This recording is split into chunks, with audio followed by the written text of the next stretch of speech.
Alors, le bonhomme Michelin, il a les pneus crevés, Pascal. Euh, Ouais. Mich- c'est triste à dire, mais il y a une super présentation, enfin une masterclass, je dirais, de Florent Ménégo, donc le PDG de Michelin, pendant 2 heures, qui a expliqué à la Commission des affaires économiques en France, enfin tout ce qu'il ne comprenait pas en fait. Pourquoi l'industrie française, Michelin, le fleuron de l'industrie française, avait certains problèmes et on va en discuter aujourd'hui. Mais voilà, le bonhomme est en difficulté. Alors, déjà,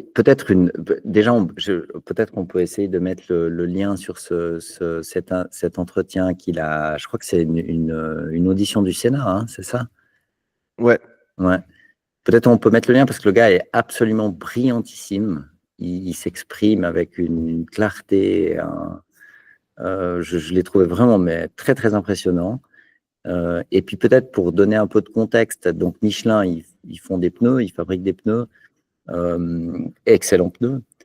C'est un des acteurs majeurs au niveau mondial, une grande entreprise française qui a toute une histoire, en fait, toute une tradition sociale. Ils gardent les employés très longtemps, ils ont à cœur, en fait, de prendre soin des gens et de leurs employés. Donc, je crois qu'on ne peut pas du tout leur reprocher d'être une espèce d'entreprise capitaliste, mais on ne peut pas leur reprocher de se moquer du genre humain.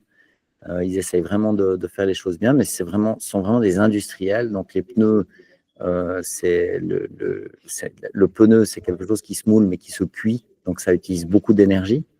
Hein. Pour fabriquer un pneu, en fait, on coule des résines et il faut les chauffer pour leur donner le bon profil.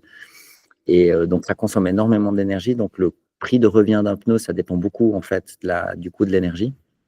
Et en fait, il explique merveilleusement bien pendant cette audition la situation dans laquelle se trouve Michelin, qui n'est pas très réjouissante. Il tire un peu la sonnette d'alarme. Ouais, je trouvais que c'était vraiment. Mais le gars m'a beaucoup impressionné, quoi. J'ai vraiment ce Florent Ménégeau. Je sais pas s'il est polytechnicien, mais brillantissime. oui, puis c'était super clair, très simple et tout. Et puis, j'ai trouvé très sincère, en fait, son discours. C'est ce Mhm. qui m'a plu, vraiment, cette sincérité. Après, voilà, on connaît pas exactement tous les agendas qu'ils ont, etc., ou enfin, s'ils ont des doubles agendas. Non, mais Mais ce qui est certain, c'est que on parlait il y a quelques semaines, on avait fait cette vidéo, les patrons, les grands patrons qui coulent des boîtes, et Mhm. on parlait notamment de Boeing. Là, on sent que Michelin est entre de bonnes mains, vraiment, et ça fait Mhm. plaisir, c'est incroyable. Et on a décortiqué cette vidéo en 9 points clés. On vous la mettra justement en commentaire pour que vous puissiez la regarder. Ça dure 2h02, mais c'est vraiment une masterclass et on voit à quel point il y a vraiment un décrochage entre la politique et le business, ce qui fait peine à voir. Mais donc, le premier point, c'est le rendement de l'actionnaire. Donc, 5,2% pour un actionnaire Michelin. Et il a utilisé à titre comparatif 3,5% pour un investissement immobilier à Paris. Mhm. Donc, il n'y a pas de rémunération disproportionnée, juste une prise de risque mesurée. Mhm.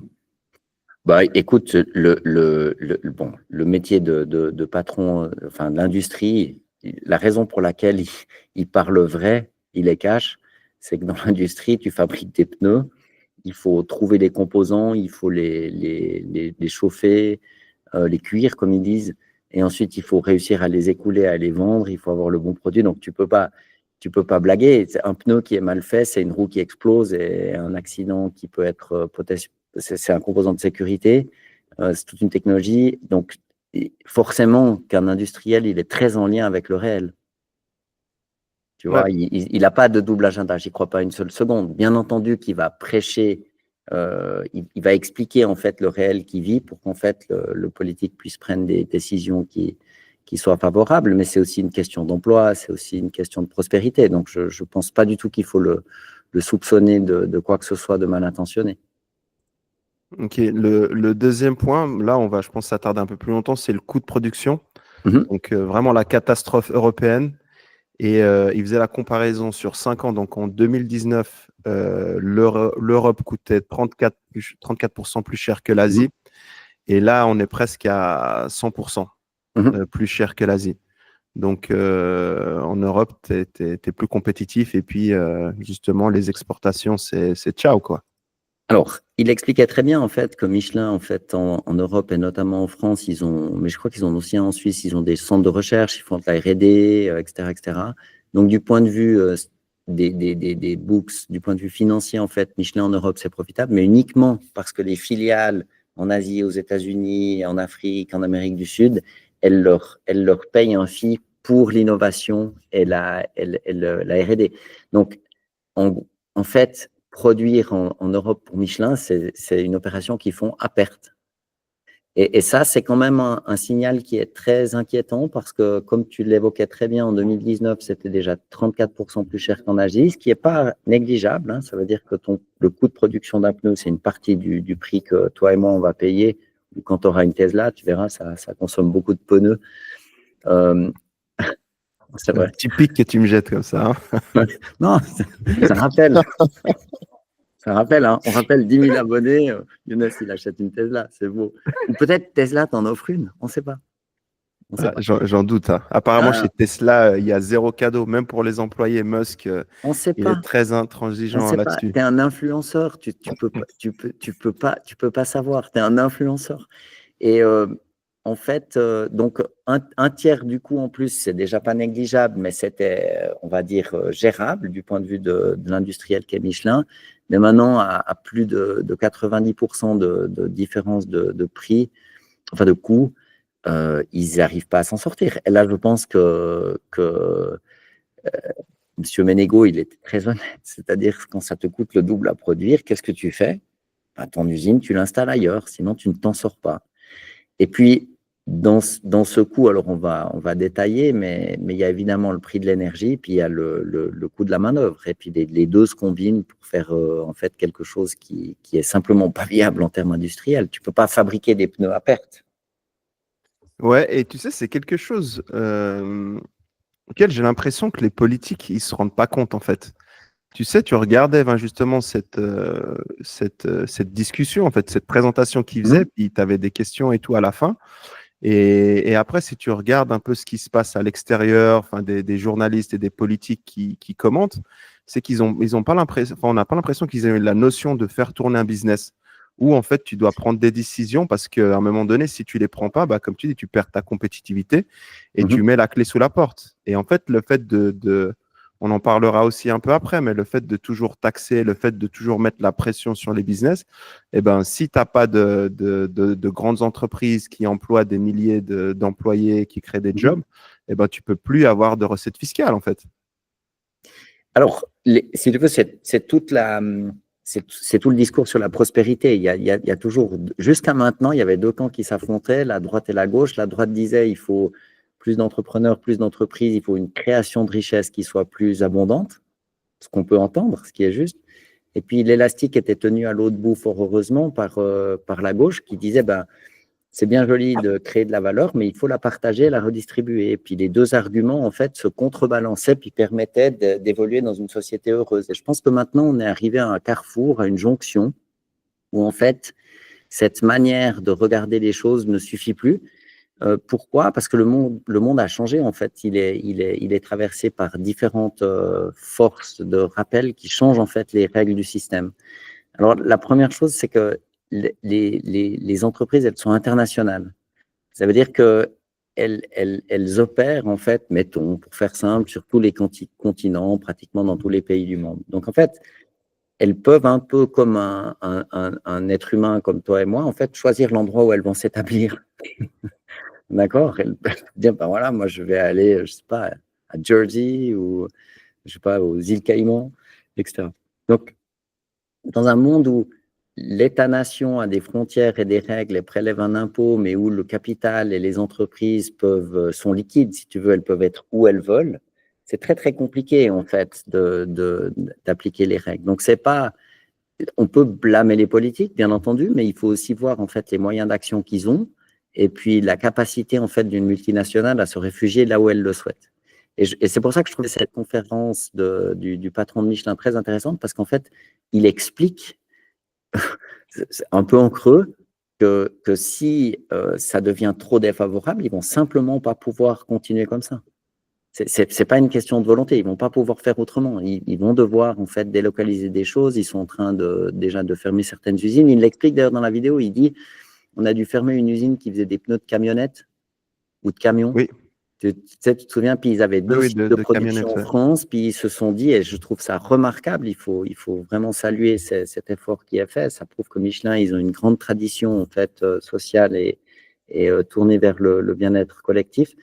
En fait, ils expliquent, ils n'ont pas le choix, ils doivent fermer un des deux sites, et en fait, ils ont fermé le site où les employés auraient le plus de facilité à retrouver un emploi dans la région, tandis que l'autre site, je ne sais plus où il était, mais c'était une zone économiquement plus difficile. Puis ils se sont dit, bah, si on ferme dans ce site, ça va être trop dur en fait pour nos gens. Et j'ai trouvé ça remarquable. Euh, le truc, c'est qu'ils n'ont pas le choix. En fait, ils ne peuvent pas produire des pneus à perte. C'est juste pas viable. Donc, oui, il y a les deux grandes composantes de ce coût qui explosent. C'est d'un côté le coût de l'énergie qui a explosé avec cette règle européenne totalement absurde où le prix de l'électricité est indexé sur le prix du gaz. Alors avec l'Ukraine et la Russie, le prix du gaz s'est envolé, du coup l'électricité coûte plus cher. C'est complètement absurde. Mais la bonne nouvelle, c'est que comme c'est une règle écrite par les hommes, on peut la changer. Je ne sais pas ce qu'il faudrait comme, euh, comme tremblement de terre politique pour arriver à le faire, mais ça, c'est vraiment une ânerie sans nom, qui est complètement décorrélée du réel et de la réalité, parce que la France bénéficie de l'énergie nucléaire, tant mieux pour eux, puis qui est bas carbone en plus, mais en fait, ils la payent très cher, parce qu'il y a une espèce de règle absurde qui augmente le coût, donc c'est un premier problème. Et puis le deuxième problème, effectivement, mais qui est plus délicat, c'est le taux de prélèvement et le fait que l'État dise maintenant, bon, bah, les cocos, il va falloir plus contribuer. Ce qu'on peut tout à fait entendre, en fait, parce qu'il faut pouvoir, la collectivité, c'est mener des projets en commun. Pour ça, il faut des moyens, il faut des fonds, il faut bien que quelqu'un paye.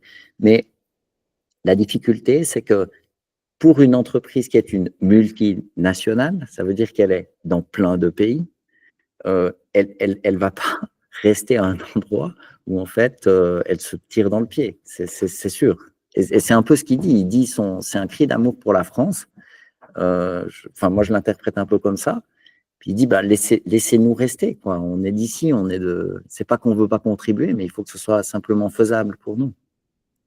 Oui, après, moi, je serais un peu moins tendre sur les politiques, hein. Tu sais, avec tout ce que je vois, tout ce que j'entends, je sais que c'est vraiment pas facile de gérer des business et de rester sur du long terme, surtout que, justement, il parlait de la compétition et le dumping chinois qui est vraiment très Hum. difficile à concurrencer, sachant que les salaires, je crois, en Chine, ça doit être en moyenne 500 euros, quelque chose comme ça. Donc, les coûts Oh, c'est sont plus maintenant. Hein. Ça a beaucoup monté. Hein. c'est augmenté, mais je crois en moyenne, ça doit être quelque chose comme ça, tu vois. Donc, tu es vraiment à 3-4 fois moins qu'en France. Mais à un moment donné, quand tu es en train de faire un business, et souvent on parle, oui, de grands patrons, ils ont l'argent, mais ça touche aussi les petits entrepreneurs, le boulanger, l'artisan du coin. Et quand justement, tu as des 40-45% de taxes et que la dette et le déficit public, enfin la dette publique continue d'augmenter, tu te dis, bah, en fait, où va l'argent, tu vois?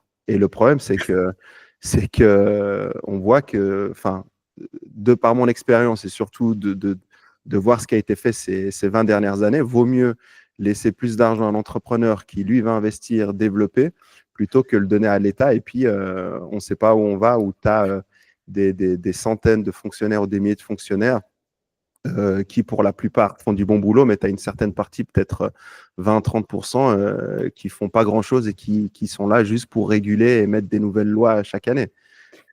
Bon, C'est bien ce que sûr. lui il Mais, disait en substance, ouais, hein. Chaque ouais, ouais, 2 ans, ça change et que ouais. l'industrie, c'est quelque chose qui met 15-20 ans à développer des technologies. Et puis, si Mhm. chaque 2 ans, vous changez de loi, bah, nous, on n'arrive pas à s'organiser.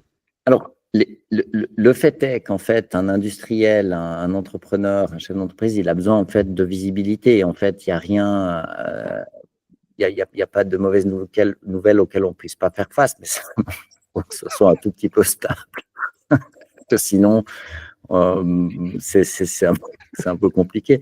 Mais non, mais c'est vrai, on dit en anglais Teflon skin, hein, d'avoir la peau comme une poêle au téflon, en fait, où tout ruisselle. En fait, c'est vrai que dans l'entrepreneuriat et l'aventure industrielle, il faut être solide, hein, pour la peau épaisse. Mais je ne doute pas que Michelin ait tout le savoir-faire et les ressources pour le faire. Maintenant, cette discussion par rapport à la taille de l'État et tout, je pense qu'elle est pertinente maintenant parce qu'en fait, le monde a changé. C'est juste on n'en a pas encore pris acte. Donc, il est devenu multipolaire. On a maintenant l'IA qui va permettre de faire des gains d'efficacité absolument phénoménaux dans la manipulation d'innovation, de l'information, pardon. Et en fait, l'État, c'est pas forcément l'entité collective la plus apte à évoluer de manière agile et rapide. On peut dire ça. C'est vrai que c'est compliqué. Alors, on voit ce qu'ils essayent de faire aux États-Unis. En fait, aux États-Unis, ils essaient ils font une grande une réorganisation géante de l'État américain. On verra ce qu'ils arrivent à en faire, si c'est bien ou pas, sans vouloir être 60 sec. décrets en une semaine. Mais je pense que réformer l'État, c'est un gros truc, hein, parce que c'est vraiment très, très compliqué. Et ce qui change la donne, c'est en fait la capacité à gérer l'information de manière complètement différente. Il faut que l'État soit au service des citoyens. Ça ne veut pas forcément dire qu'il faut le diminuer en taille, mais la difficulté dans une réorganisation, c'est que si tu ne changes pas les gens, c'est difficile de faire changer la manière dont l'organisation fonctionne. Ça, c'est vrai. Je pense qu'il faut, en fait, typiquement, en Suisse, ce serait plus facile parce que c'est un État qui est beaucoup plus décentralisé, mais il faut que les cantons, maintenant, mènent des expériences de digitalisation à marche forcée pour gagner en efficacité. Ça, c'est, à mon avis, absolument impératif. L'avantage de la Suisse, c'est qu'il y a 26 cantons. Il y a un canton qui va commencer, un autre, il y aura des expériences qui vont être menées, puis on pourra en tirer le meilleur pour harmoniser un petit peu tout ça. Je pense que c'est aussi une grosse opportunité pour la France parce que c'est Jacques Attali qui disait qu'il y a 7 niveaux administratifs en France, qui semble un peu beaucoup, et ça va probablement permettre de fluidifier tout ça. Mais toutes celles et ceux qui ont vécu une réorganisation dans leur vie dans l'industrie, ils savent bien que c'est pas hyper fun. Donc, je me mets dans la peau d'un fonctionnaire à qui on dit, ouais, voilà, il va y avoir des réorgues puissantes. C'est un peu angoissant et déstabilisant. Mais en gros, il faut maintenant mener ces réformes. Donc, le monde change, il y a des nouvelles technologies qui sont disponibles. Et puis, il y a une concurrence féroce, en fait, entre 3 grandes entités. Il y a le pôle américain, il y a le pôle chinois, ou les BRICS. Hein, on peut le Brésil, Russie, Inde, Chine, Afrique du Sud, qui d'autres? Indonésie, ils sont dedans. Il y a pas mal de pays qui vont les rejoindre aussi. Ouais, c'est vraiment ce grand. Tiens, on dit toujours la Chine, mais c'est bien plus que ça, en fait, parce qu'ils ont un système équivalent à SWIFT pour faire des paiements. Malgré les mesures économiques à l'encontre de la Russie, en fait, l'économie russe, elle a un taux de croissance de 3,5%. Donc, ils s'en sortent mieux qu'en Europe. Hein. C'est surtout l'Europe enfin, la zone géographique européenne qui souffre, en fait, de ces sanctions. Donc, on n'est pas au mieux, et l'Europe, elle est là au milieu sans avoir l'appareil politique apte à prendre des décisions. Je pense que c'est ça le principal problème. On n'est pas en capacité de choisir. On est au milieu du gué, on est au milieu au milieu de la rivière, là. On ne sait pas s'il faut rebrousser chemin ou traverser. Et comme le monde change à toute vitesse, parce qu'on est dans une révolution technologique, une révolution de la gestion de l'information qui est absolument phénoménale, c'est absolument impératif de repenser en fait cette organisation. Il n'y a absolument aucun doute que ça va arriver. Et puis, il y a toujours cet horizon de temps des politiciens qui va être quoi, de 2 ans, 4 ans, 5 ans, 6 ans. Enfin, c'est pas très très long.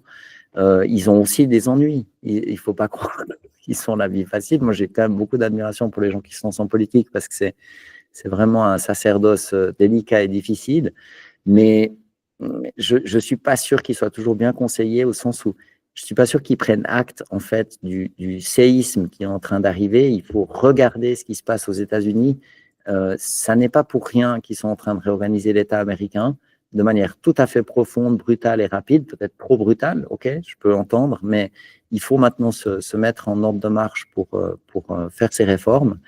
Et il y a toute la pénibilité en fait du moment de changement. L'être humain déteste en fait ces changements, mais ce qu'il faut bien voir, c'est qu'après il y a la carotte, c'est qu'on va avoir un État qui sera plus efficient, plus efficace, plus agréable pour les citoyens, qui rendra plus de services pour moins cher. C'est quand même ça l'idée. C'est pas plus on dépense, mieux ça se passe. Et là, je crois qu'il faut vraiment s'y mettre. Et le problème aussi, c'est à ce problème de leadership. Et ça me fait penser à justement cette phrase de Kissinger, je crois que c'était dans les années 80, qui disait c'est quoi l'indicatif de l'Europe? Et là, la question qui revient et la remarque, c'est surtout que si maintenant il y a une réunion, enfin des BRICS ou les États-Unis, etc., qui représente l'Europe en fait? Tu vois? Qui est l'homme ou la femme forte de l'Europe qui prend les décisions, sachant que tu as tout le monde qui, enfin on en parlera après, mais le coût de l'énergie en Espagne est moins cher qu'en Europe, donc tu as toute cette concurrence entre les États européens, mais qui à un moment donné prend les décisions et se dit, voilà, on doit aller dans cette direction, sinon c'est la fin, quoi. Et en fait, l'Espagne, elle est sortie de ce traité qui indexe le prix d'électricité au prix du gaz. Ils l'ont fait. Ils pourraient le faire. Alors, il y a plusieurs niveaux à cette question. Le truc, c'est que les instances européennes, elles sont pas mûres, en fait, pour pouvoir prendre ces décisions. Von der Leyen. Ouais. Mais bon, elle s'est fait virer du ministre de la Défense en Allemagne. Elle a été placée là. Ils l'ont mis là-bas. Ouais. C'est tout un roman. Mais... Une mesure de retour à l'emploi. Puis elle a postulé pour être patronne de l'OTAN. Elle n'a pas été choisie. Bon, elle est restée à l'Europe. Tout est dit. Et en fait, je suis personnellement pas persuadé qu'en fait, enfin, il y a peut-être un problème de leadership, c'est possible, soit, je veux bien entendre, mais je pense aussi qu'il n'y a personne de réellement solide qui va se lancer pour prendre un poste dans les institutions européennes comme elles sont maintenant, parce qu'elles sont complètement dysfonctionnelles. Quelqu'un de réellement brillant, il va faire autre chose. Tu ne vas pas te mettre dans une situation où tu sais que tu n'auras pas les manettes, ni le volant, ni la pédale des freins, ni la pédale des gaz. Ça n'a pas de sens. Donc, personne de crédible va se lancer dans cette affaire. Il faudrait trouver un consensus en plus. La Suisse, elle fonctionne. Il y a 26 cantons, on a 4 langues officielles. Un Vaudois, il n'a aucune accointance avec un Zurichois. Ce n'est pas le même espace culturel et psychique. Je veux dire, ça peut fonctionner. En Suisse, on ne se fait pas la guerre. Ça fonctionne. C'est un système bizarre. C'est une démocratie très avancée, participative. La démocratie directe, en fait, on a l'exemple de la Suisse. On pourrait appliquer la même chose en Europe. Ce n'est pas du tout hors de portée. Même si récemment, les conseillers fédéraux, ils ont un peu roulé pour la communauté européenne. Hein. J'ai l'impression que, je crois que c'est même toi qui le disais, je ne sais plus si c'était en off ou en on. Excuse-moi si c'était en off. Mais que tu as l'impression que leur objectif, c'est d'aller bosser à l'Union européenne, quoi. Si tu veux, quand tu es politicien, moi je suis contre en fait les politiciens de métier, je pense que c'est une mauvaise idée parce qu'ils sont dangereux, parce qu'après ils leur font un autre job. Tu sais, les politiciens, ils sont comme toi et moi, ils doivent payer le gaz. Hein. Je veux dire, ils ont besoin d'un job. Hein. Quand tu as fini ton mandat, tu fais quoi? Tu vas travailler dans l'industrie, on leur reproche, on leur dit non, revolving door, ça va pas. Ok, alors qu'est-ce que tu fais? Tu as besoin d'un autre poste politique, tu vas où? Il n'y a pas tellement de miracles. Donc, les gens. Breton, ouais. Bank of America. Ouais, non mais c'est le pompon. Hein, le mec, il va travailler à Bank of America. Il y avait l'ancien patron de l'Europe, Barroso, il est allé travailler pour JP Morgan. Enfin, c'est une blague. Mais d'un autre côté, à titre individuel, je peux. Et Pascal Saint-Amand aussi, il est parti là de l'OCDE, ou il est encore là-bas? Qui ça? Pascal Saint-Amand, celui qui gérait tout ce qui était tax policy. Ouais, il est parti. Il est professeur. Voilà, c'est là où j'avais vu. Il est professeur à l'UNIL. Donc après Bruno Le Maire, on a Pascal Saint-Amand. Mais ça, c'est OK. Moi, il est chez Brunswick. Ouais, donc un cabinet. Okay. Prof d'Uni, c'est très bien. Ces gars, ils ont quand même une expérience solide. Et puis, tu sais, on peut fantasmer et rêver de ce qui se passe dans ces réunions entre politiciens. Mais moi, je pense que la plupart du temps, il ne se passe pas grand-chose parce qu'ils ont peu de leviers d'action. Je Ils ont un pense levier que, d'action où ils te mettent des taxes à ne plus en finir, où ils s'amusent à ouais, changer la régulation. ouais, Et ouais. au final, tu sais, des fois, je me dis que voilà, la politique, et j'ai beaucoup appris de toi là-dessus, où il ne faut pas non plus être trop critique parce que c'est pas facile de mettre les choses en place et puis de diriger un pays. Mais Mhm, après, tu as aussi une responsabilité, c'est que quand tu es bon, bah, tu es bon, mais quand tu sais pas faire quelque chose, à un moment donné, il faut accepter puis de se dire que tu dois aller faire quelque chose d'autre. Et le PDG de Michelin, il le disait que voilà, si lui, il gère mal Michelin et qu'il ne prend pas ses décisions, eh ben, le conseil très bien. d'administration, ils vont le virer. Et Mhm, le problème, c'est que dans la politique, tu as un programme où tu fais miroiter, où tu fais rêver la population, et qu'après, derrière, tu fais pas grand-chose parce que c'est vrai que, comme tu dis, révolutionner un pays, ça met du temps et que c'est très complexe. Mais derrière, tu dois jamais répondre de tes responsabilités mhm. et tu peux drainer pendant 4 ans ou 8 ans ou 2 ans à faire n'importe quoi et au final, tu n'as pas de accountability, tu vois. Alors, je pense que je ferai deux commentaires. Le premier, c'est qu'en fait, le politicien, le politique a un rôle absolument fondamental. C'est de tenir les deux bouts de l'élastique entre le réel et puis entraîner, amener le collectif vers un futur ensemble qui soit plus favorable. Donc, c'est un exercice difficile, hein.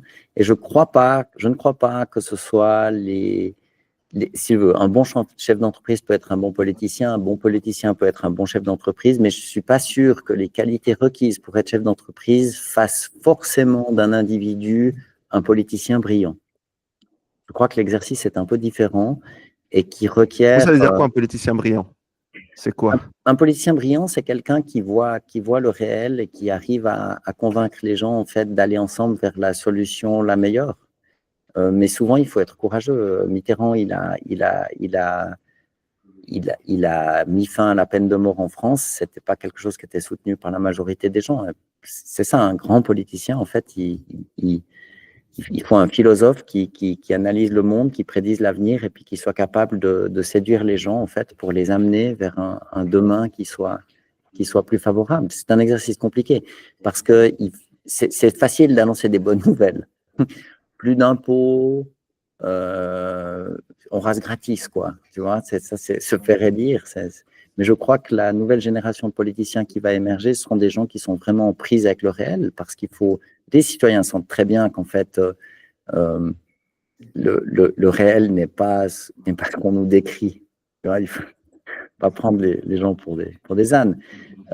Et je crois que la démocratie directe, ça marche bien parce que les citoyens sont beaucoup plus malins que ce qu'on imagine.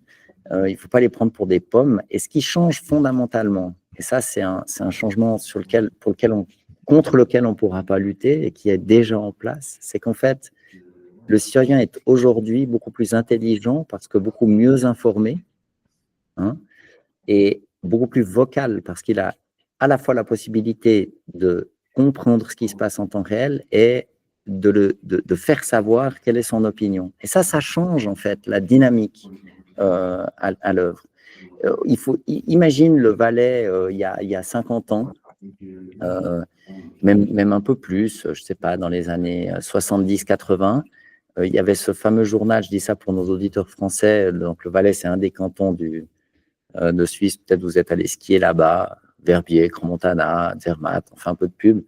Et merveilleux canton. Et il y avait un parti politique qui s'appelait à l'époque, qui s'appelle maintenant le Centre, mais qui s'appelait à l'époque le Parti démocrate chrétien, qui était un parti centriste, hein, au centre du jeu, etc. Et le Nouvelliste, c'était un peu l'organe politique de ce parti qui disait aux gens ce qu'il fallait penser, voter, croire, etc. etc. Donc le truc était guidé.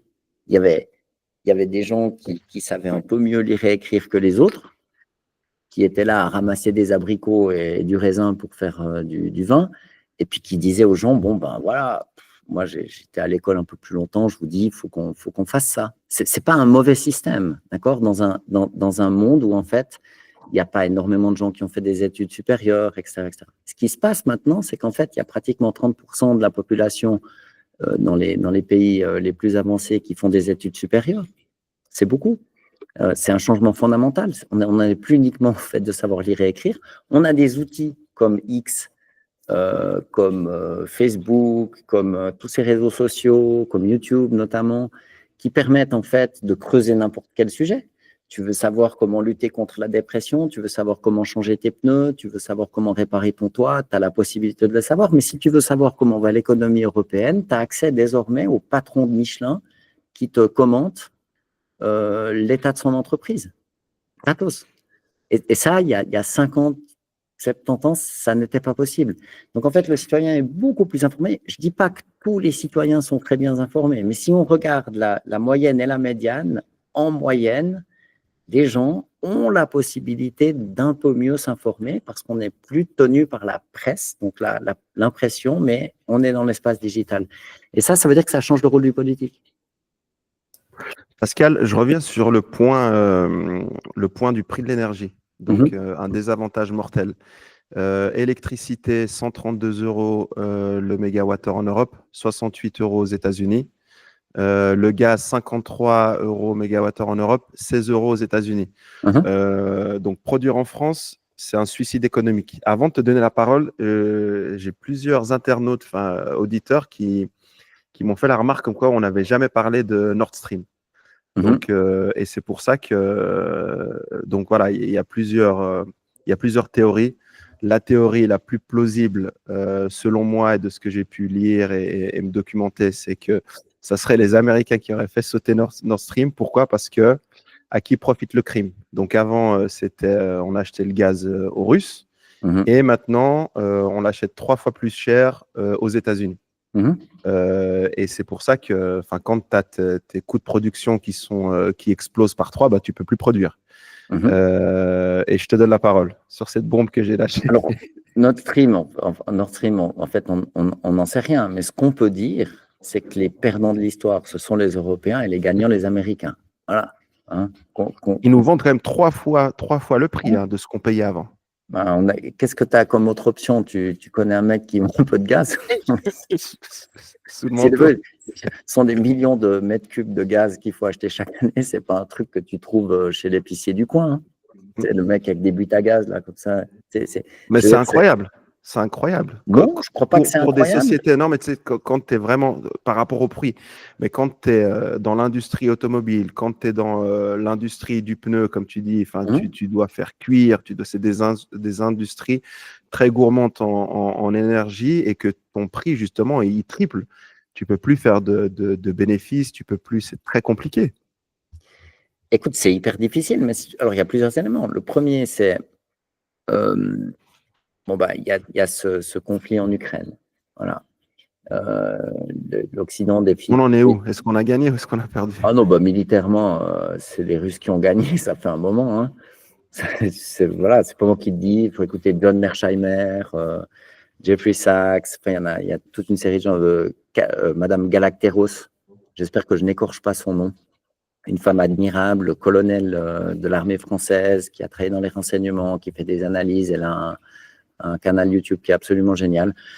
Elle l'explique, elle le dit, elle est complètement... Donc, à l'évidence, en fait, les Russes ont gagné, et ça fait un moment qu'on le sait. Il y a aussi Jacques Beau, l'ancien des services de renseignement suisses, qui l'explique. Donc voilà, militairement, la défaite de l'Occident est patente. Bon, c'est une partie de l'équation, mais ce qui est certain, c'est que il y a ce conflit qui éclate, décide collectivement d'imposer des sanctions à la Russie, très bien. Là déjà, et je pense que c'était un moyen en fait de mettre l'Allemagne à terre, parce que pour les Américains, je crois que c'était Kissinger qui dit, non, je sais plus quel est le nom de cet analyste, mais il expliquait qu'en fait la grande crainte des Américains, c'est qu'en fait l'Allemagne et la Russie fassent alliance, parce que ça ferait un géant économique qui serait tout à fait capable de rivaliser avec les États-Unis, donc ils n'auront aucun intérêt à avoir une Allemagne forte. Et du coup, je trouve assez marrant que l'Allemagne, notamment via Schröder, qui s'était permise de mettre en place tout cet écosystème pour bénéficier du gaz russe, tout d'un coup, le pipeline, il a eu un problème. Et quand on voit en fait ce que ça rapporte aux États-Unis, c'est sûr que, tu sais, on dit quand il y a un crime, il faut toujours examiner le mobile. Bon. Peut-être que c'est une heureuse conséquence pour eux, mais Alors qu'il y avait tout le monde qui s'offusquait comme quoi ils continuent avec le gaz de schiste. ouais. Et au Et final, puis, ils ont bien. je ne sais pas si c'est vrai, on peut peut-être demander aux internautes de corriger ou vite checker sous Google, mais j'ai cru entendre que les Américains, eux, achètent du gaz aux Russes. Hein. Donc, Ça serait incroyable, ça. ouais, je crois bien. Mais bref, ce qui est certain, c'est que pour l'Europe, c'est compliqué. Et en plus de ça, on a cette règle un peu sotte qui consiste à indexer le prix de l'électricité au prix du gaz. Ça, c'est incroyable. C'est Non, la mais ça, double c'est quel peine. économiste ou Voilà. qui est-ce qui a D'un décidé côté, ça, on quoi. a le gaz qui augmente, bon, c'est déjà moche. Michelin, le patron de Michelin expliquait très bien que ça fait, je sais plus, 10, 15, 20 ans qu'il développe la technologie adéquate pour pouvoir cuire des pneus et produire des pneus avec de l'électricité. Maintenant, l'électricité, elle augmente avec le gaz. C'était un moment, tu peux de manière complètement artificielle. Donc, il y a un moment, tu peux plus. C'est juste pas gérable. Ouais. Je pense que c'est exactement ça, quoi. Et comme tu dis, que, quand tu diriges ce type d'entreprise et tu te lèves le matin et puis que tu vois le prix du gaz, que tu vois les nouvelles législations qui sont en train de faire et combien on te met la pression et tout, tu te dis, bon, au final, je vais aller produire en Indonésie et puis Punchloos, quoi, en gros. Alors, je crois que là, ce patron de Michelin, il ne s'est pas fendu d'une analyse aussi précise et détaillée et didactique pour les beaux yeux de la princesse. Il espère que son discours sera entendu, qu'il aura un effet sur le réel. Ça, je peux bien m'imaginer. Le mec, il passe pas 2 heures juste parce que, bon, il passait par là. Salut les mecs du Sénat, je viens vous faire un petit coucou. C'est d'ailleurs que la qualité de son discours montre à quel point il était bien préparé. Mais Oui. maintenant, est-ce que ça va avoir un effet sur le réel? Ça, j'en suis pas certain. Puis on parlait avant du rôle du politique, mais il faut que le politique ait de nouveau un effet sur le réel. Sinon, ça va être très moche. C'est comme ça qu'arrivent les révolutions, spécialement en France, qui aime bien ce type de changement. Moi, je suis pas un grand fan. Je pense qu'en fait, on a un intérêt collectif à faire évoluer le système de manière plus douce, plus délicate, plus intelligente, plus fine. Bon, des fois, peut-être qu'il faut un gros coup C'est dans la culture. On va dire, c'est dans la culture avec Ouais. la Révolution française, c'est que des fois, j'ai l'impression que les politiques, ils font la sourde oreille. Donc, si tu tapes pas du poing sur la table, enfin, déjà, on va dire. Ouais. Je suis pas sûr qu'ils font la sourde oreille. Je pense qu'ils sont pris entre des injonctions contradictoires qui sont extrêmement difficiles à résoudre. C'est comme si je te dis, écoute Younes, j'ai beaucoup de plaisir à échanger avec toi, mais je voudrais que tu sois désormais plus spontané. Si je t'intime l'ordre d'être spontané, t'es foutu. Parce que si tu commences à être spontané, je te dis, attends, mais j'ai dû te le dire, t'es pas spontané, c'est un piège. Tu peux pas t'en sortir, tu vois. Et je pense qu'il y a beaucoup de politiciens qui sont dans un truc irréconciliable. Ils se sont fait élire avec tel et tel soutien, tel et tel appui. Il y a toute une machine qui les aide. Ils n'ont pas le bon programme, si tu veux. Ils n'ont pas la bonne lecture du réel parce qu'il faut arriver au pouvoir. Après, une fois que tu es au pouvoir, tu as tout un État. C'est pas l'État profond, c'est simplement les milliers ou les dizaines de milliers de fonctionnaires qui font tourner la baraque. Ce sont les industriels du service public. Et c'est pas un truc qui se réforme comme ça. Tu arrives, tu dis bon les gars, allez, on se réinvente. Mais là, ce qui est intéressant, c'est que ça grogne dans les classes, justement, enfin la classe qui n'arrive pas à joindre les deux bouts. À partir du 15, ils n'arrivent plus à bouffer, ils partent pas en vacances et tout. Et d'un côté, tu as aussi le patron d'une boîte qui génère je ne sais plus combien de milliards par année qui te dit, si on ne change pas ça, on va droit, pas à la faillite, mais on va licencier. Et puis, on le voit déjà dans l'industrie de l'automobile, ça licencie en masse. Et donc, maintenant, il y a cette convergence des patrons et cette convergence aussi de la classe populaire qui disent il faut changer. Donc là, maintenant, on espère que les politiques ils vont écouter parce que c'est le même son de cloche. Ils vont écouter vite ou ils vont être remplacés rapidement. Ce sont les deux. Par la force ou par, je ne sais pas comment on appelle ou par ça, la une non-réélection, destitution, si tu veux, ou par tout. une élection anticipée ou autre. Voilà, mais anticipé ou pas, au prochain cycle, en fait, ils vont gicler. Non, mais dans 2 ans, tu vois ce que je veux dire, c'est que là, on ne peut plus se permettre d'attendre. On doit prendre des décisions rapides. peut pas encore attendre 2 ans, réélire quelqu'un qui va venir. C'est ce que je te disais il y a quelques minutes en arrière. C'est que chaque fois, tu donnes la parole tu donnes 4 ans à quelqu'un ou 5 ans à quelqu'un, il fait rien, bah, tu attends encore 5 ans. Et tu es là, tu es sur du 7 ans. Et le problème, c'est qu'à un moment donné, c'est peut-être aussi, il faut qu'il y ait une réforme au niveau politique où si le président ou le ministre ou peu importe qui est élu par rapport au pays, bah, s'il ne fait pas du bon taf, eh ben, il part. Comme serait un CEO de boîte, hein, c'est Ouais, aussi mais simple que ça. c'est déjà un peu le système. Sur le papier, c'est censé fonctionner comme ça. Tu élis quelqu'un, il reste 3, 5, 7, 10 ans, peu importe. Puis il reste un temps. Si les gens ne sont pas contents, en fait, tu le remplaces, puis ils vont ailleurs. Mais on voit que ça ne fonctionne pas, en fait, parce que je pense qu'on est dans un moment de changement tellement rapide au niveau géopolitique, au niveau des forces en présence, la multipolarité, l'IA qui débarque. L'IA, c'est le énième chapitre de la digitalisation. L'Europe est très en retard et on commence à souffrir énormément. C'est pour ça qu'on perd l'industrie automobile. C'est quand même pas rien, que ce soit en Allemagne, en Italie, en France. Quoique Renault a fait la Renault 5 électrique qui a l'air très, très bien. On peut faire… ouais, non, c'est vrai, elle est vraiment jolie. Et donc, on n'est pas foutu, mais disons, c'est dur. Donc, en fait, imagine, tu es politicien, c'est comme si tu étais chef d'entreprise, puis à Noël, au lieu de distribuer des augmentations, puis te dire, bon, bah, Younes, c'est un super mec, on va lui donner 5%, Josette, Seignette, elle ne vaut pas un paix. Non, en fait, au lieu de distribuer des augmentations et de faire, en fait, avec le mécontentement qui est lié aux inégalités éventuelles de ces augmentations, basées sur le mérite, en fait, ce qu'on devrait dire aux gens, c'est, bon, bah, les gars, en fait, on a moins de business cette année, on va être moins payé. Puis tu distribues des baisses de salaire. Essayons d'imaginer un chef d'entreprise qui doit venir distribuer des baisses de salaire. Bonne chance. En fait, être un bon manager, c'est pas savoir distribuer des augmentations. C'est être un bon leader, c'est savoir expliquer aux gens, en fait, c'est du sang des larmes. Ça veut dire qu'en fait, on sera moins payé pour faire plus, puis qu'il faut accepter ça et aller de l'avant. C'est ça. Le leadership, c'est contextualiser les choses pour permettre aux gens, en fait, d'aller joyeusement et ensemble vers une situation qui ne sera pas forcément facile parce que demain ou après-demain, ce sera mieux. Je suis 100% d'accord avec toi. Mais dans le cas où c'est le leader qui prend les mauvaises décisions, tu vois, des décisions où limite la personne se sert elle-même plutôt que de servir le pays ou la boîte, eh ben, il faut que tu aies des KPI, il faut que tu aies des OKR et qu'à un moment donné, bah, les gens ils puissent venir et puis challenger ce qui a été fait. Parce que tu peux très bien dire, OK, voilà, il y a des baisses de salaire et tout.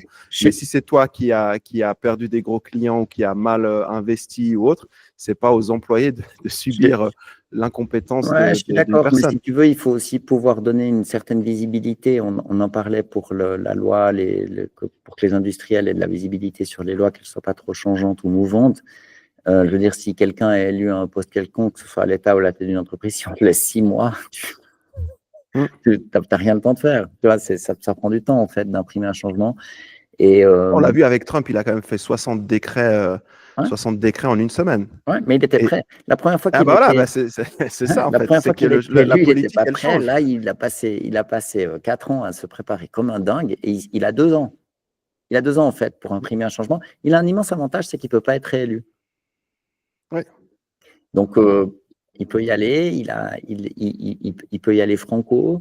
Il a un autre immense avantage, c'est qu'il a tout un team, en fait, qui sont des experts du digital et qui lui permettent, en fait, de mettre en place à la fois une compétitivité, de renforcer le leadership américain dans le digital et aussi de réformer l'État. Il fait les deux. On verra. Moi, je suis très curieux et impatient de voir en fait ce qu'il arrivera à faire. C'est bien qu'il le fasse en premier, comme ça on pourra apprendre ce qui fonctionne moins bien.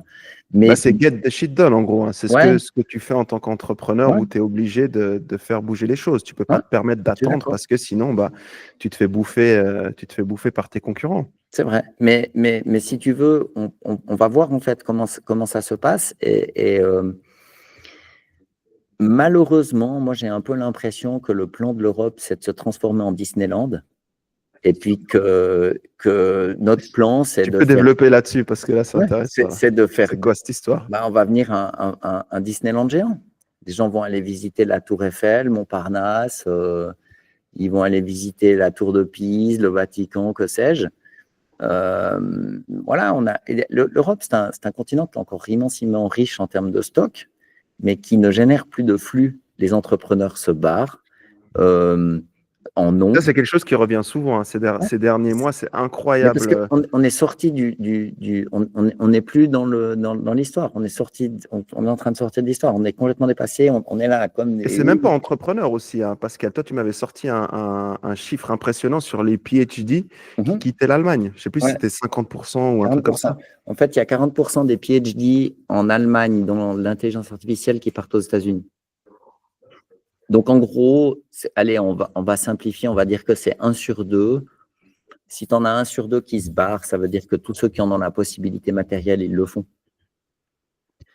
Tu vois, parce que je ne sais pas, si tu as une famille, que tu as une maison, etc., puis que tu es très attaché à la Bavière, on peut rentrer dans le truc. Le mec, il a des cuissettes en cuir, des bretelles, il va à la fête de la bière, il veut rester en Allemagne. Mais la vérité, c'est qu'en fait, tous ceux qui ont le courage d'affronter cette réalité, en fait, ils ne vont pas rester là. Et on se retrouve dans la situation. Il y a quelques décennies, en fait, c'est l'Europe qui accueillait les gens qui voulaient réussir, et maintenant, ce n'est plus le cas. En fait, il faut en partir.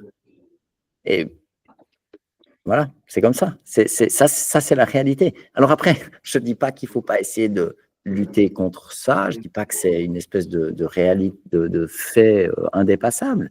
Mais les industries, on va dire les industries performantes et anciennes comme Michelin, Airbus, etc., en fait, ils souffrent. Michelin, Bernard Arnault, etc. On peut les critiquer à plein d'égards. Ils ne sont pas parfaits. Je pense d'ailleurs même pas qu'ils prétendent être parfaits. C'est quand même des réussites en Europe. L'industrie automobile, BMW, Mercedes, etc., Renault.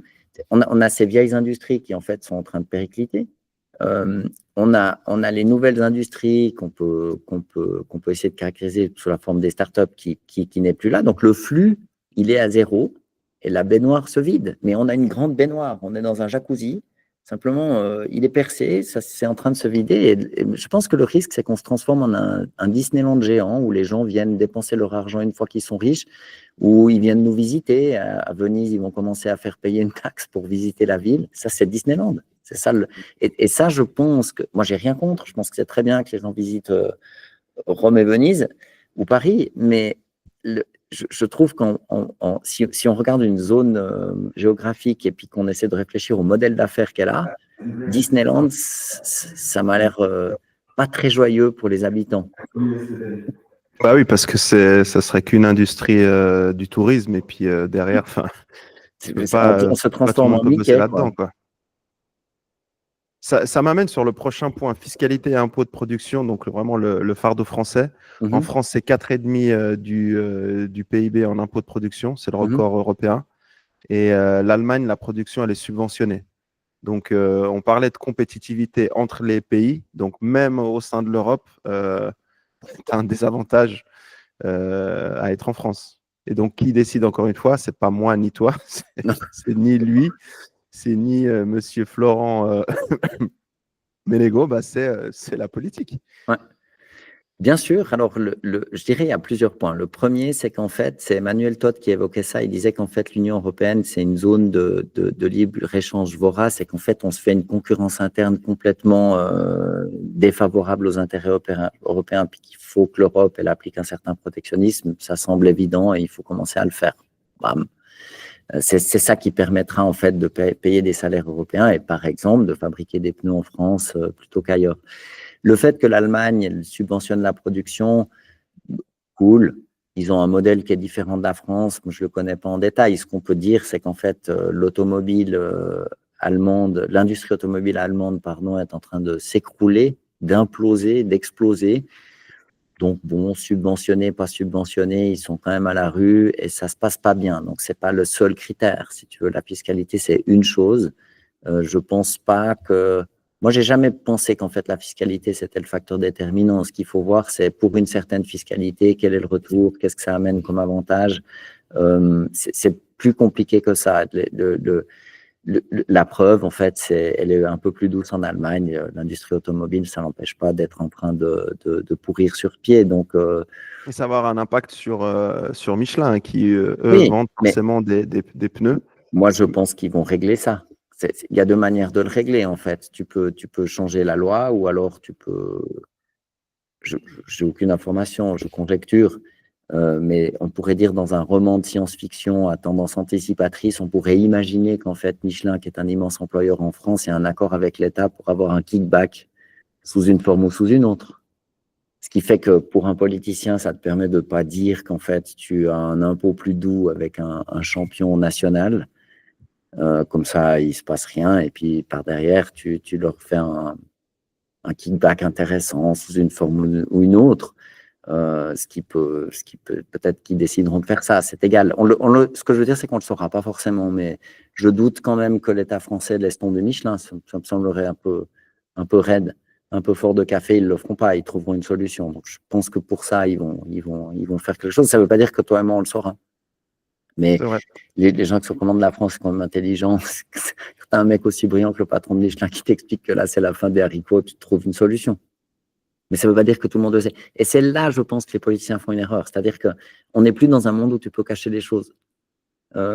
Il faut un entrepreneur, un chef d'entreprise, enfin bref, un étudiant, en fait, ça apprend et tout d'un coup, ça dit, oh, bah, mince, je me suis trompé, voilà ce que j'ai appris, ça avance, etc. En politique, tu ne peux pas le faire. Tu ne peux pas arriver et puis dire, bon, en fait, je me suis complètement trompé, j'ai voulu faire ça, ça a été une foirée totale, on change de direction. Personne ne fait ça parce que tu investis un capital politique dans une idée. Donc, je pense que le monde a changé, puis qu'en fait, il faut que les politiciens soient des interpréteurs du réel et puis qu'ils soient beaucoup plus vifs, beaucoup plus beaucoup plus rapides, beaucoup plus dans l'explication, dans la collecte de données, dans l'explication de texte et pas dans le j'ai raison. Donc, moi, j'encourage l'État français, mais ils ne nous ont pas attendus. Moi, je suis sûr qu'ils ont déjà une solution. Ils vont trouver une solution pour arranger les bidons avec Michelin. Ils ne peuvent pas faire autrement. C'est juste une entreprise beaucoup trop importante pour la France. Oui. Parlons des prélèvements obligatoires. La France, championne d'Europe, 45,6% en France contre 40% en moyenne en Europe. Ah, ça, c'est moche. C'est moche. On pourrait arguer que finalement, le taux de prélèvement, c'est un peu égal. Le taux de prélèvement, c'est quoi? En fait, c'est simplement des sous que tu mets de côté pour avoir accès à certains services. La question, c'est pas uniquement combien est prélevé, mais c'est le rendement de ce prélèvement. D'accord? Par exemple, moi, avant, j'étais chez l'opérateur historique suisse Swisscom. Maintenant, je suis chez Wingo. J'encourage les auditeurs à regarder. C'est beaucoup, beaucoup, beaucoup moins cher et c'est le réseau Swisscom. Bon, c'est magnifique. Je ne comprends pas pourquoi les gens ne changent pas. Mais voilà. Donc, en tant qu'individu, qu'entrepreneur, chef d'entreprise, tu as le choix en fait de faire des arbitrages sur quel type de fournisseur tu veux employer. Avec l'État, la différence c'est que tu n'as pas le choix, si ce n'est en déménageant.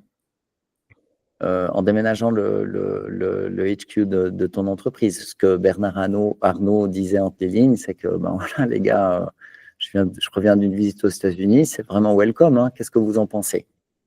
En fait, ce qu'il dit, c'est ben voilà, je peux changer de fournisseur, tu vois, parce qu'on va me prélever tant, puis qu'en fait, mais le taux de prélèvement, je ne suis pas sûr que ce soit l'élément déterminant. La question, c'est quelle liberté d'agir tu as et de t'adapter, et puis pour un taux donné, qu'est-ce que tu reçois? Tu vois, ça peut être en fait un service rendu à la population qui est tout à fait efficace. Il y a des pays nordiques qui ont des taux de prélèvement qui sont tout à fait élevés et qui fonctionnent très bien. Donc, il faut quand même payer les routes, les écoles, etc. etc. Donc, les hôpitaux, enfin bref, on vit ensemble. C'est quand même plus sympa de fédérer des ressources que pas. Donc, je ne suis pas tout à fait certain que le taux de prélèvement soit la clé. Par contre, ce qu'une partie des chefs d'entreprise semble dire, c'est qu'en fait, pour le taux prélevé en fait en Europe et particulièrement en France, le retour n'est pas à la hauteur. D'accord? Et c'est pour ça que je pense que l'IA et la digitalisation, c'est une immense opportunité en fait pour le politique de diminuer les coûts et d'augmenter la qualité des prestations. Il faut faire les deux. Mais c'est un exercice difficile parce que c'est un exercice d'adaptation, de changement et personne n'aime trop ça. On aime bien les certitudes, mais je pense qu'on n'a pas le choix. Donc, moi, sur les taux de prélèvement, je ne pense pas qu'il y ait une recette universelle. Ça dépend aussi de la culture. Là. En France, on attend quelque chose d'autre. Mais ce qui est certain, c'est qu'en fait, le prix de l'État ne devrait pas monter linéairement avec le PIB. Au bout d'un moment, ça devrait se tasser. Parce que si en fait, l'État, il est content parce que tu as plus d'employés, tu as plus de... c'est plus prestige, tu vois. Plus tu as de gens, plus c'est prestige. Alors que non, ce qu'il faut, c'est rendre un service à la population. C'est pas être trop gras. Sur le salaire net versus coût pour l'entreprise, donc sur 100 euros brut versés, en France, ça coûte 142 euros à l'entreprise et le salarié reçoit 77,5, 77,5. En Allemagne, 120 pour l'entreprise, 80 euros pour le salarié. Et il faisait aussi la comparaison avec le Canada, 115 euros pour l'entreprise et 85 euros pour le salarié. Donc, c'est hyper moche, hein, si tu veux. Le coût est énorme, quoi. Ouais, c'est vraiment dur. Et en fait, il y a beaucoup de livres qui ont été écrits à ce sujet. J'ai l'intuition que l'État français est assez difficile à réformer. Si tu veux, on peut prêter des intentions louables à un certain nombre de politiciens qui auraient d'aventure un peu essayé de le faire. Je ne suis pas sûr qu'ils aient survécu à cet élan. Ça n'est pas une tâche facile. Et puis, comme la France, elle aime avancer par crise, hein, on appelle ça une révolution, peut-être qu'en fait, il faut d'un grand coup de sac et puis on redéfinit tout d'un coup et puis on repart d'un bon pied, peut-être, j'en sais rien. Moi, encore une fois, je ne suis pas un fan parce que ces changements-là, ces changements un peu brutaux, je les trouve... mon intuition, c'est qu'ils créent une souffrance collective qui n'est pas nécessaire. Ça donne le sentiment en fait qu'on fait quelque chose, mais ça ne veut pas dire que c'est efficace. C'est évident que la France, elle a un problème dans cette compétition internationale, mais là, en fait, on compare la France et l'Allemagne. Encore une fois, l'Allemagne n'a pas l'air de s'en sortir beaucoup, beaucoup mieux. Mais ce qu'il faut bien voir, c'est qu'on n'est pas en compétition entre pays européens.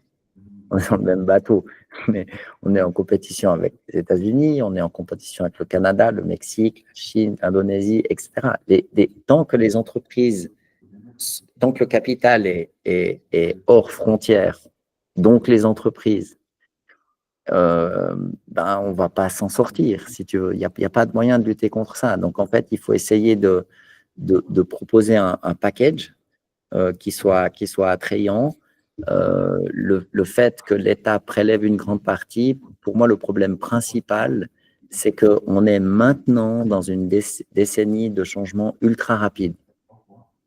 Et en fait, si le pourcentage de prélèvement est élevé, ça veut dire que ta liberté d'action, elle est un peu plus faible.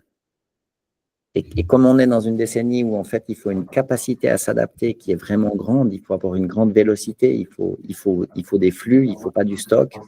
Je pense que c'est une erreur stratégique parce qu'il faut favoriser l'adaptation pour ensuite éventuellement revenir à un système qui soit plus redistributif. Mais je pense que maintenant, c'est pas une question de croyance, c'est que le tissu économique puisse s'adapter, sinon il va mourir. Donc, puis d'un autre côté, si tu te mets à la place de l'État français, je veux dire, ils sont déjà à la ramasse, ils ont des dettes de dingue, ils se font dégrader leur... La dette en plus vient de la défense, hein. C'est même pas...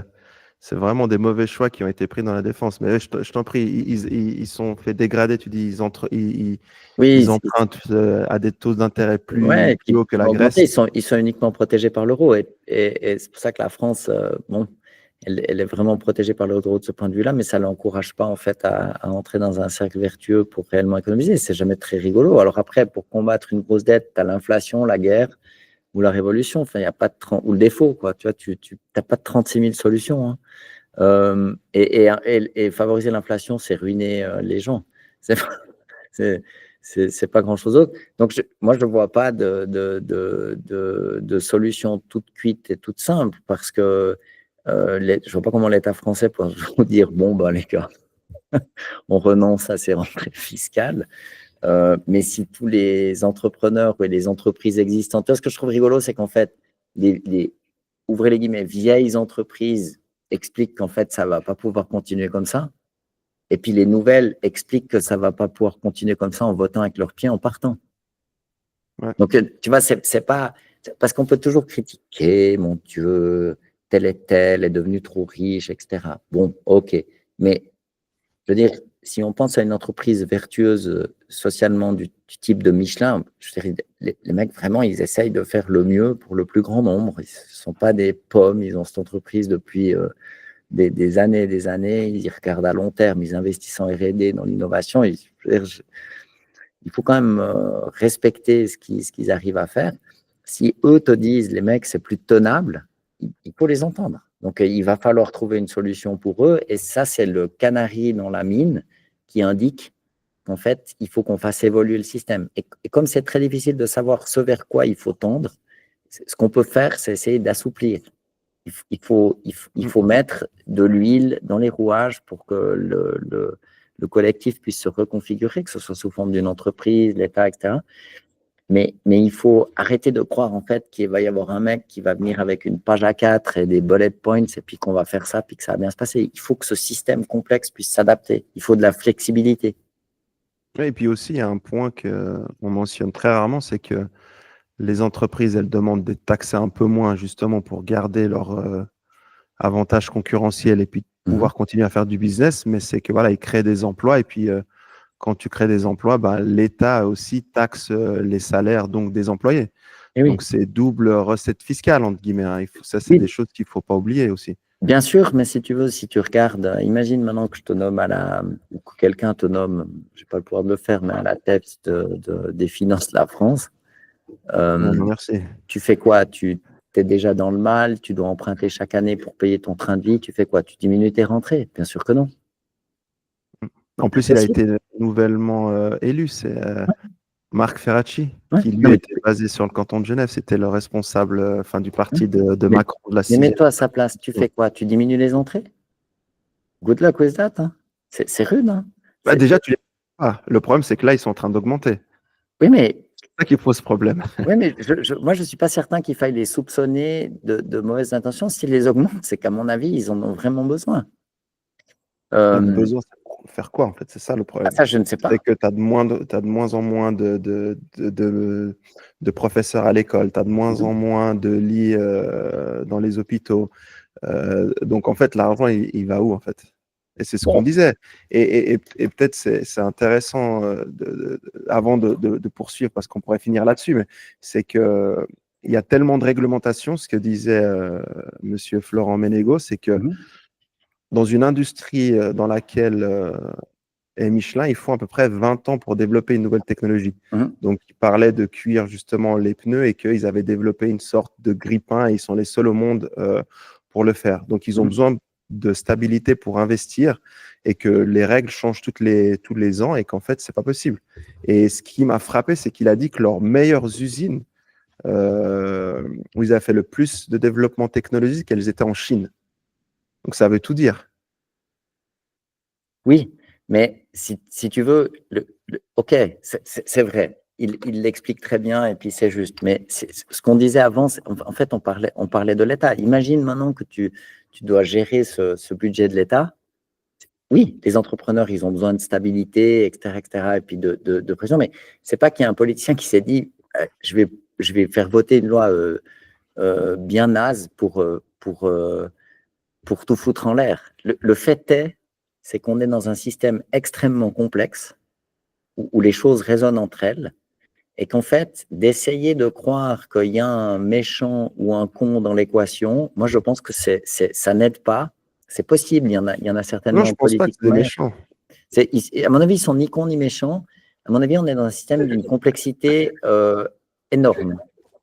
Et en fait, les systèmes très complexes, c'est difficile de les piloter. Je pense que c'est simplement difficile et qu'il faut prendre acte des nouveautés technologiques. Et moi, ce que je ferais une grosse réorg de l'État. Je diminuerais, je ne sais pas, allez, on va dire 50%. Boum.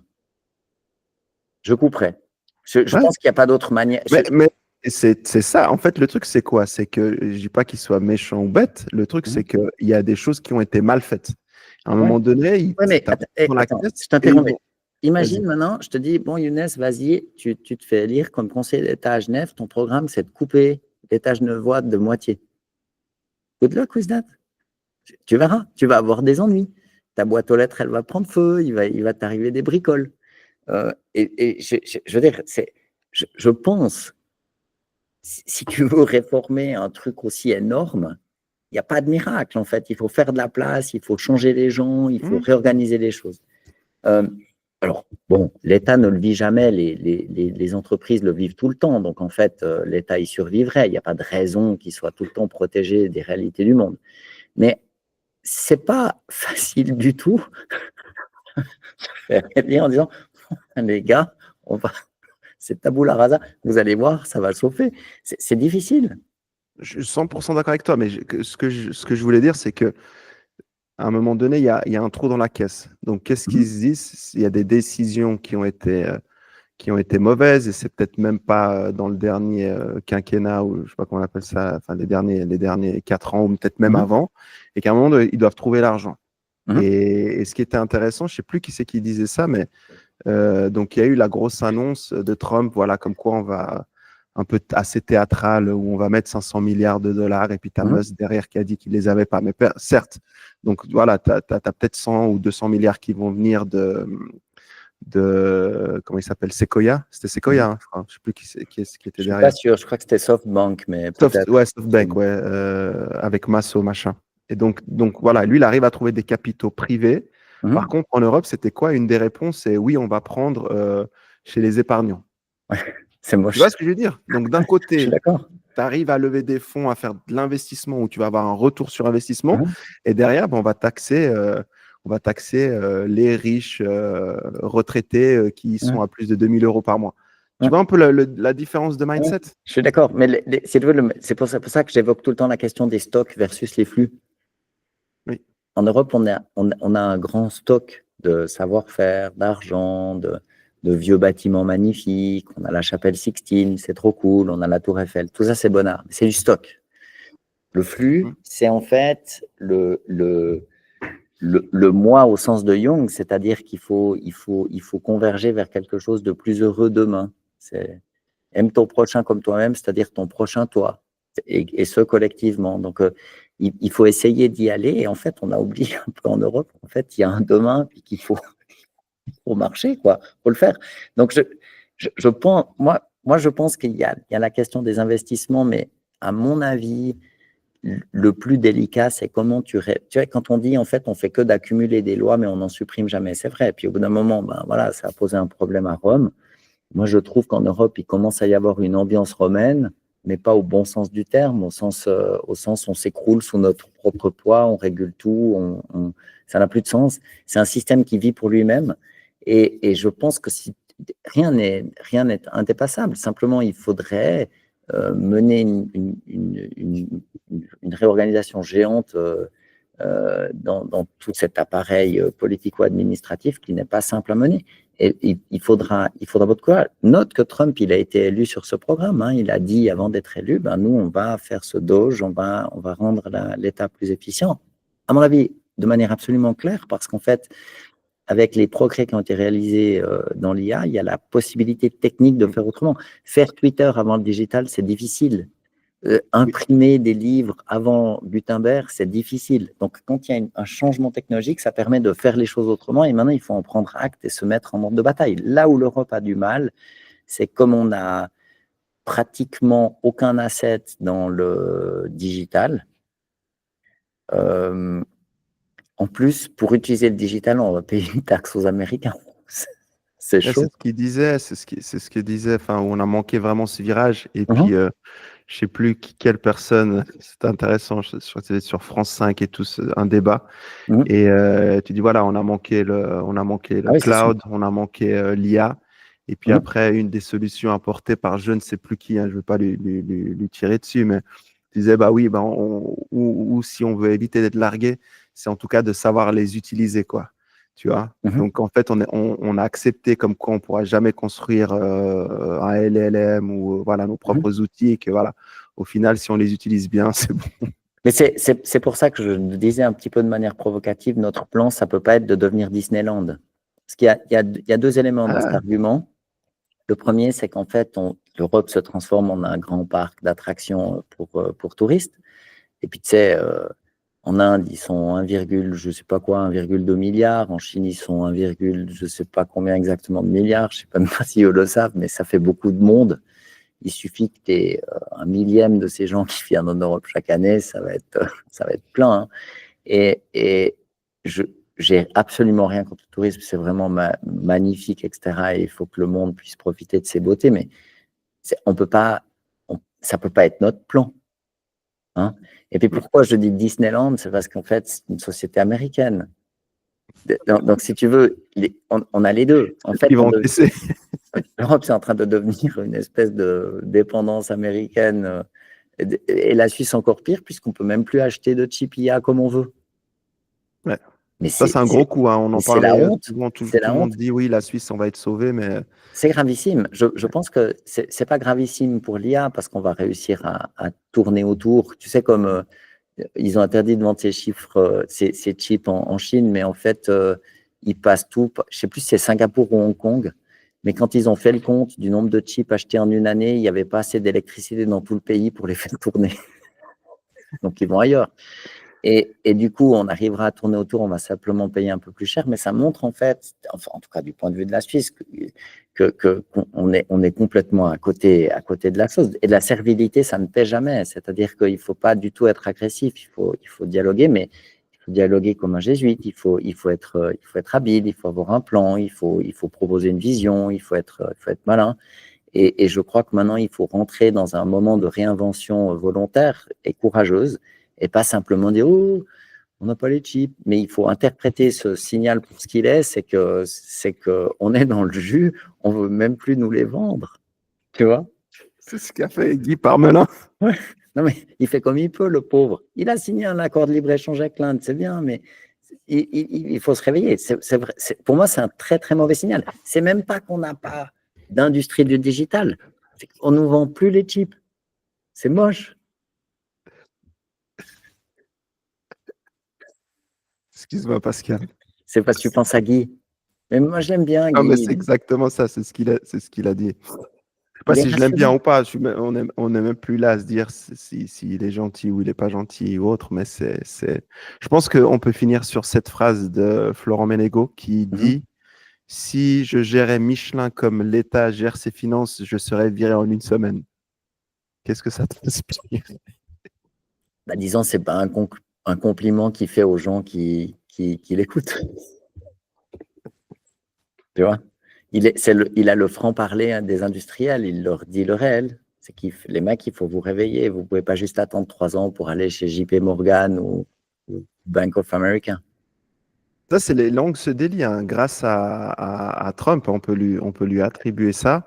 Ouais. C'est que maintenant, on parlera aussi de Bernard Arnault, mais les gens osent parler en fait. Ben, je pense qu'ils osent. Ils ont dans les moyens techniques grâce à X et toutes ces plateformes.